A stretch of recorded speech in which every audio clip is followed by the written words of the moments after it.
داسې ډېرې کورنۍ شته چې ترمنځ یې جنجالونه او ستونزې شتون لري او وجه یې دا ده چې درناوی، مینه او صمیمیت نشته او د دې نشتون ځینې لاملونه لري، لکه کوم کور کې چې د کورنۍ غړي اضطراب او ویره ولري. کله چې موږ د خپلو کورنیو ستونزو حلولو ته پوره پام نه کوو نو ستونزې ورځ تر بلې ډېرېږي او کله چې ډېرې شي بیا نو حلول یې راته سختېږي. هر انسان کله چې خبرې کوي باید لومړی سوچ وکړي، ځکه موږ ناڅاپه غلطې خبرې کوو، هغه په هر چا بدې لګېږي او دا زموږ د اړیکو د خرابېدو سبب کیږي.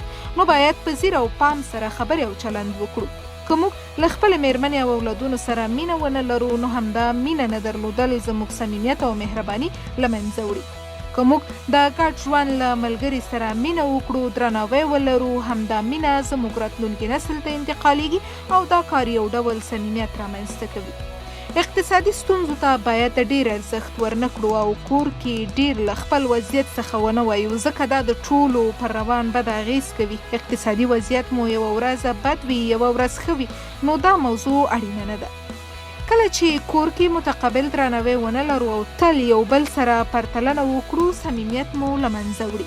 د کور بنسټ باید پوخ وي، که سم نه وي هم صمیمیت له منځه وړلی شي. کله چې موږ غواړو ډېرو مواردو ته پام وکړو، لکه سني توپیر، که د عمر توپیر ډېر وي موږ افهام او تفهیم نشو کولی. اوس وخت کې ماشومان باید ډېر نه وي، که ډېر وي ستونزې هم ډېرېږي. نو دا هماغه لاملونه دي چې د یو کور صمیمیت او مهرباني له منځه وړي.